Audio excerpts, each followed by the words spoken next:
El monasterio de Suso se enclava al pie de la Sierra de la Demanda, rincón histórico de esta bella tierra riojana al norte de España. Este lugar fue motivo de peregrinación y de fe. Hasta aquí llegaron miles de personas a venerar los restos del santo Millán. Detrás de estos antiquísimos muros se escribieron las primeras letras del español antiguo. Historia, religiosidad, magia, se mezclan perdiéndose en la penumbra de los tiempos.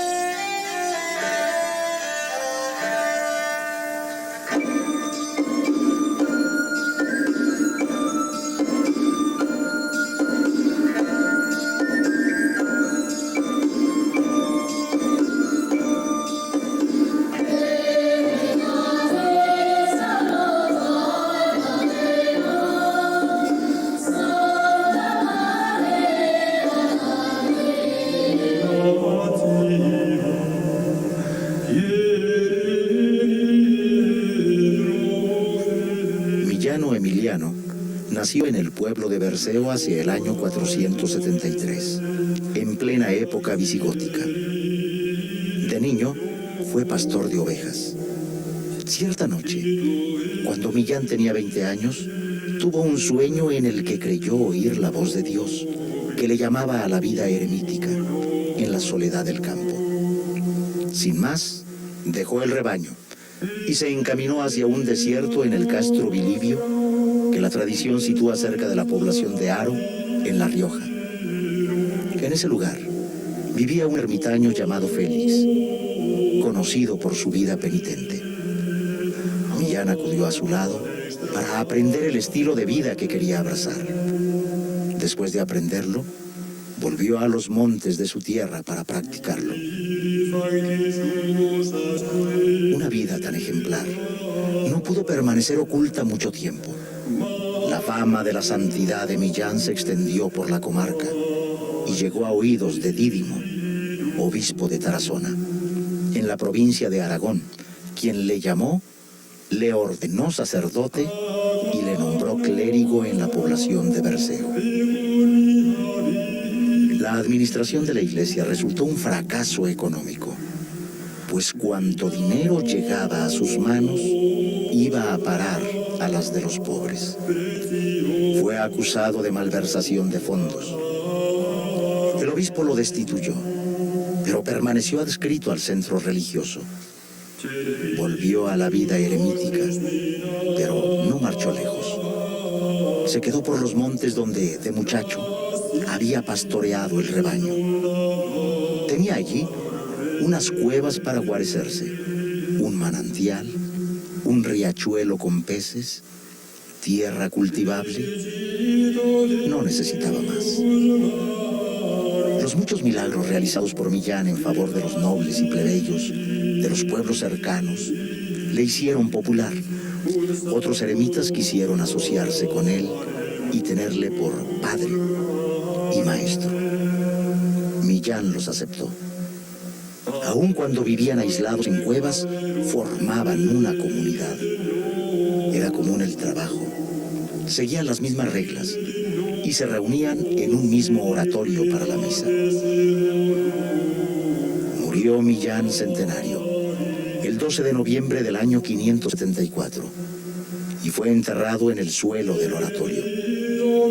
Sus monjes y la gente de la comarca comenzaron a venerarle como a un santo. Un himno de San Eugenio, obispo de Toledo en el siglo VII, ensalza a San Millán y confirma su enterramiento y la devoción popular de que fue objeto. Los monjes eligieron luego otro abad y continuaron su vida de ermitaños junto al sepulcro de San Millán. Unos años después, San Braulio, obispo de Zaragoza, escribió en latín la vida y milagros de San Millán. A partir del siglo X, en las frecuentes guerras que mantuvieron navarros y castellanos, los condes primero y después los reyes de Castilla permitían a sus vasallos cruzar la frontera hacia el reino de Navarra para que pudieran venerar las reliquias del santo riojano.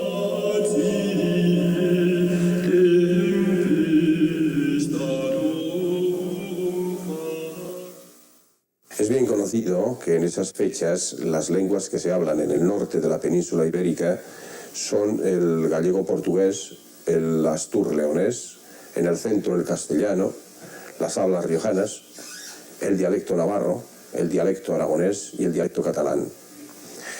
En el centro y sur de la península, las hablas mozárabes, que se caracterizan por estar cohibidas debido a la presión culta que ejerce el árabe.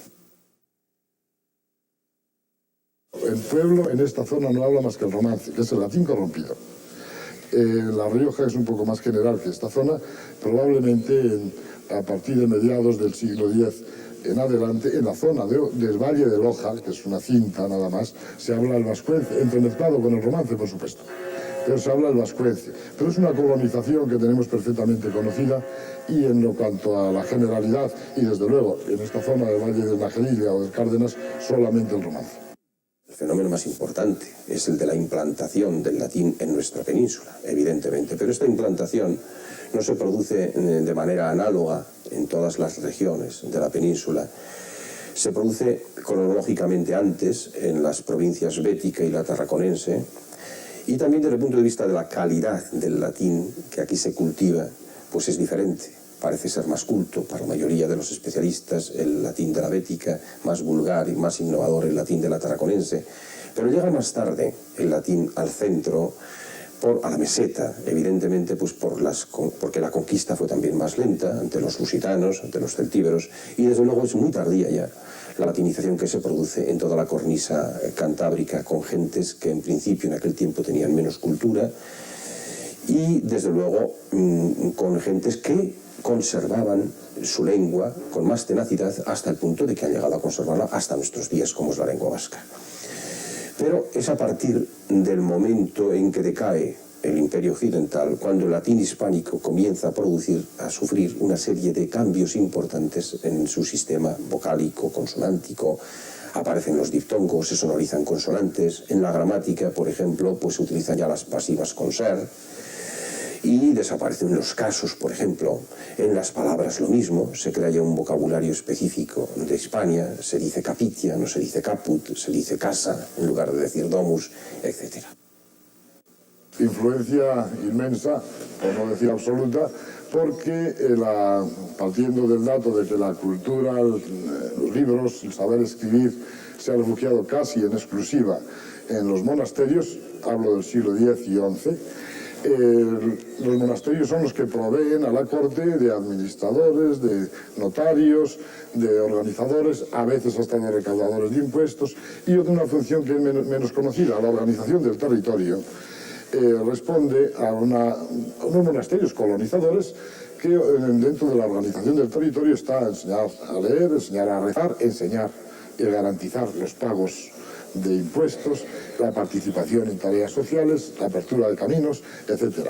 Y todo esto descansa en el siglo X y XI, en su inmensa mayor parte en los monasterios. Luego la influencia era absolutamente inmensa.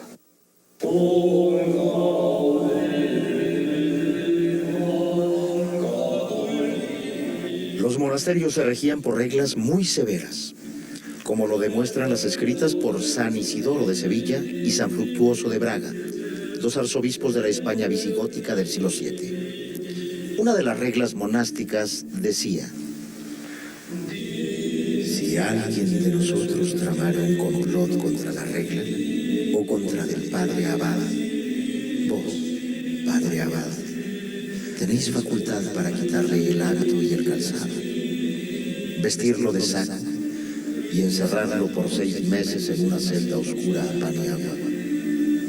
Si rehúsa hacer esta penitencia, se le desnudará y echado en el suelo, recibirá 72 azotes con un látigo. Después, cubierto de harapos, será expulsado del monasterio en presencia de todos, para su mayor confusión y vergüenza.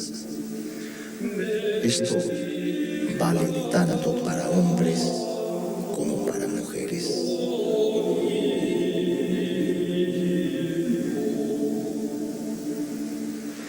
No quedan testimonios arqueológicos ni datos escritos sobre la continuidad de eremitas en la Cogolla desde mediados del siglo VII a comienzos del X, un periodo de 3 siglos. Pero en ese tiempo perduró la devoción al santo Millán y la veneración a su tumba. Hasta el año 651, los eremitas de la Cogolla, sucesores de San Millán y primeros discípulos, continuaron junto a la tumba del santo. Esto se sabe por los escritos de San Braulio. Posteriormente, existen documentos sobre la continuidad de monjes emilianenses en la Cogolla que veneraban a San Millán, cuya vida y milagros se leían todos los años públicamente en la fiesta de honor al santo.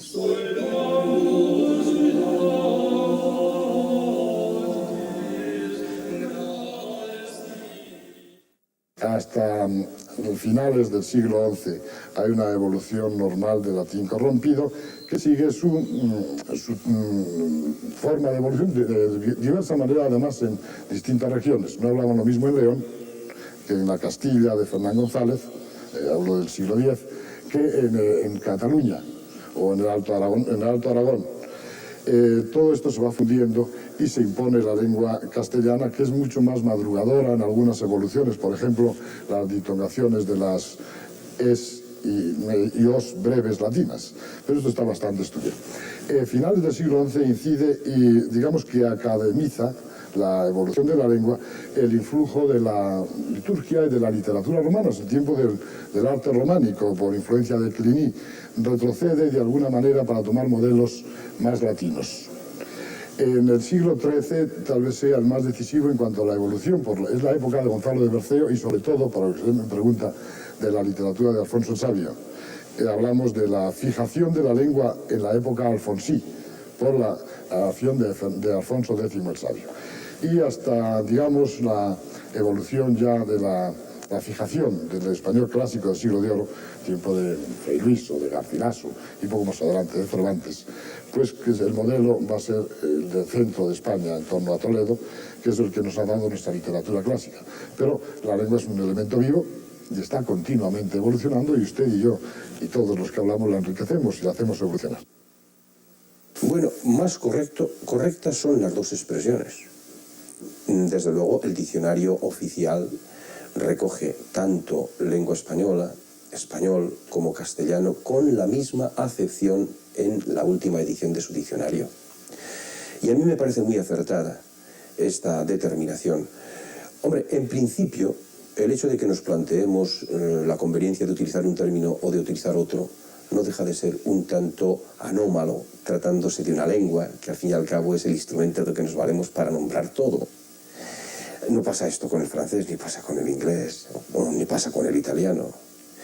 A mi juicio, el empleo indistinto alternativo, por razones de estilo, de ambas expresiones sería lo adecuado.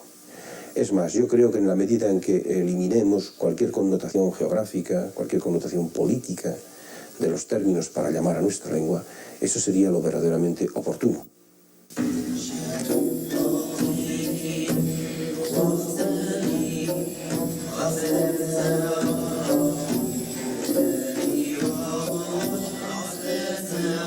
En el año 920, los ejércitos cristianos, navarro y leonés, fueron derrotados en la llanura de Valdejunquera, Navarra, por las tropas musulmanas de Abderramán III, califa de Córdoba.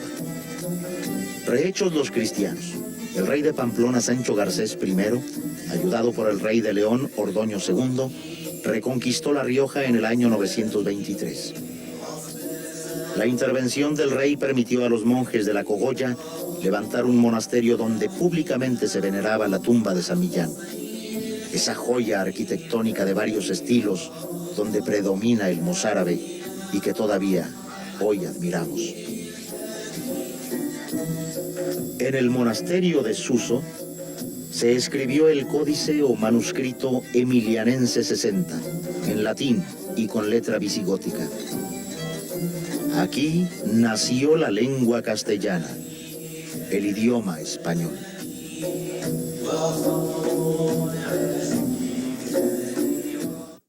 En este momento hay diferentes equipos de investigación, proyectos de investigación orientados justamente al análisis.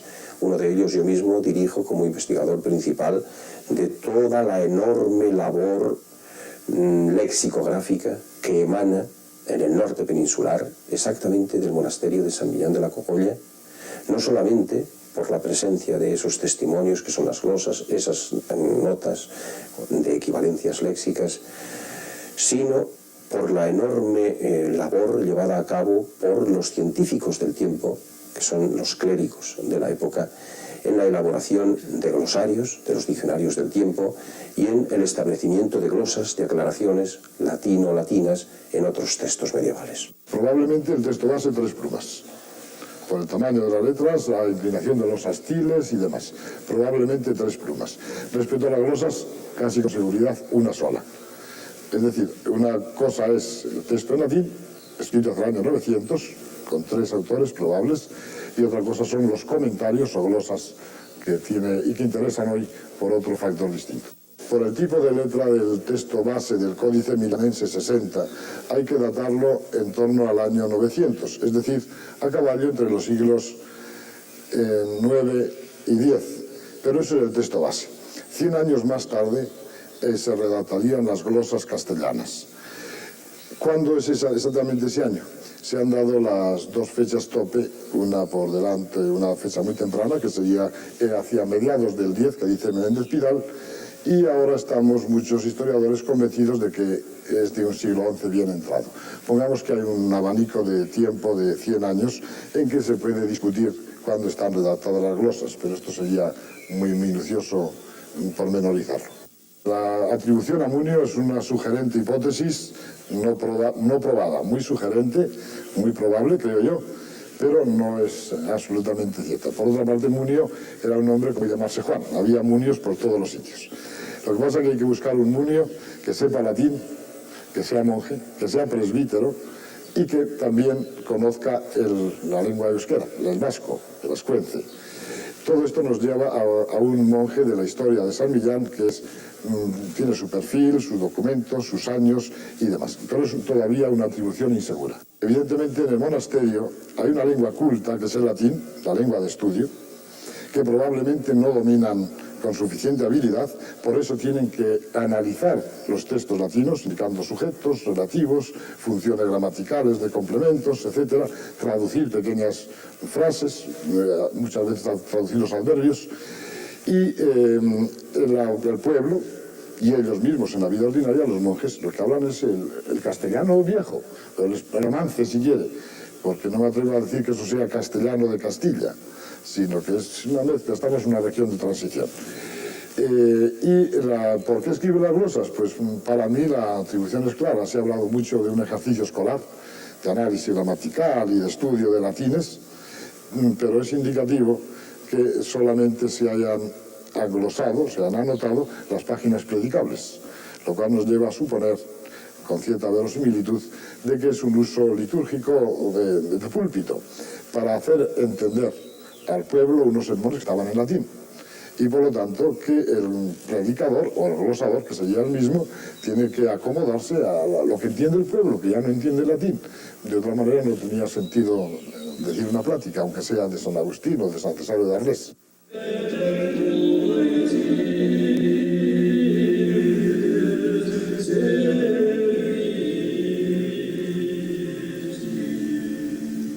Los temas del Códice Emilianense 60 son variados y no guardan relación unos con otros.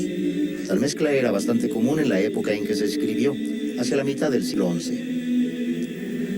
Los primeros 28 folios están tomados de otro códice que se encuadernó con este. Narran anécdotas de los primitivos monjes ermitaños de Egipto del siglo III al V. Al acabar el folio 28, quedaban 2 páginas en blanco. Y otro monje comenzó a copiar en ella el Officium de Letanías.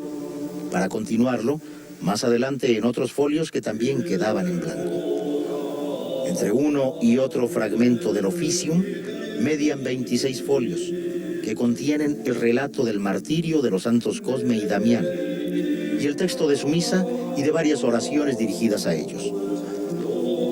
En los folios restantes hay escritos 8 sermones. Los 2 primeros son de origen desconocido. Los 5 siguientes están tomados de los escritos de San Cesáreo de Arles, obispo de esa ciudad de Francia, en el siglo VI, y el último es de San Agustín, obispo en el norte de África en el siglo V. En el códice aparece en el folio 48, hacia la mitad, la firma del copista. Unionem indignum memorare pusilum.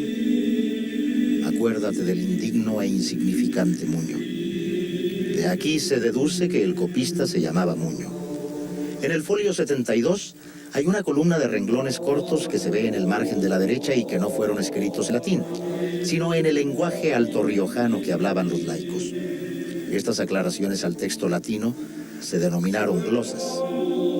La columna de 44 palabras populares expresa una invocación a la Santísima Trinidad y se trata del escrito más largo, completo y antiguo del español primitivo. Ese folio es el trono de la reina de las glosas. Esa glosa es la cuna del castellano. Con lo aiutorio de nuestro duelo Cristo, duelo Salvatore, qual duelo het en a honore, e qual duelo tienet e la mandazione, con o Padre, con o Espíritu Santo, en los sièculos de los sièculos, fácanos Deus omnipotens, tal servicio fere, que denante e la sua face, glorioso segamos. Amén. La pronunciación probable de esta glosa en aquella época era: Con o aiutorio de nuestro dueño Cristo, dueño Salvatore, cual dueño yec en a honore, e qual dueño tiene a la mandazione, con o Padre, con a Espíritu Santo, e os sièculos de los sièculos, fácanos Deus omnipotens, tal servicio fere, que denante en la sua face gaudiosos seamos. Amén. La traducción al castellano actual de esta glosa es: Con la ayuda de nuestro Señor, don Cristo, don Salvador, el Señor que está en el honor, y el cual Señor tiene la potestad, con el Padre, con el Espíritu Santo, en los siglos de los siglos. Háganos Dios omnipotente, al servicio hacer, que ante su faz gozosos seamos. Amén. el Códice Emilianense 60, escrito entre los últimos decenios del siglo X y los primeros del XI, fue restaurado en 1992. Actualmente reposa tranquilo en la biblioteca de la Real Academia de Historia de Madrid, en España.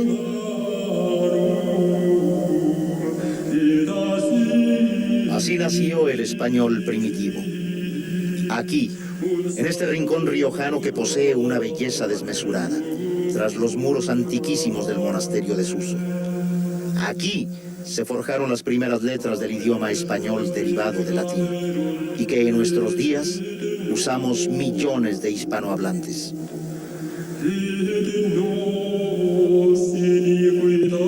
La Rioja, cuna del castellano, del idioma español. Para todos los hispanohablantes, sí tenemos un símbolo de identificación. Acabamos siendo lo que pensamos. y pensamos de acuerdo a un modelo de hablar, una manera de hablar. La lengua nos hace ser personas. Y esto lo compartimos todos los que compartimos esta lengua. Y esta lengua pues ha nacido acá, es un símbolo, ya lo sé, una pequeñita cosa, es un hilito de agua que ha crecido al caudal de nuestra literatura y nos ha hecho ser lo que somos, por lo menos a todos los hispanohablantes. Y a partir de esta comunidad de pensamiento y de habla, algo aportamos los países hispánicos a la cultura occidental, al mundo si quieres. Merece la pena respetar este primer hilillo nacido aquí en San Millán y quererlo.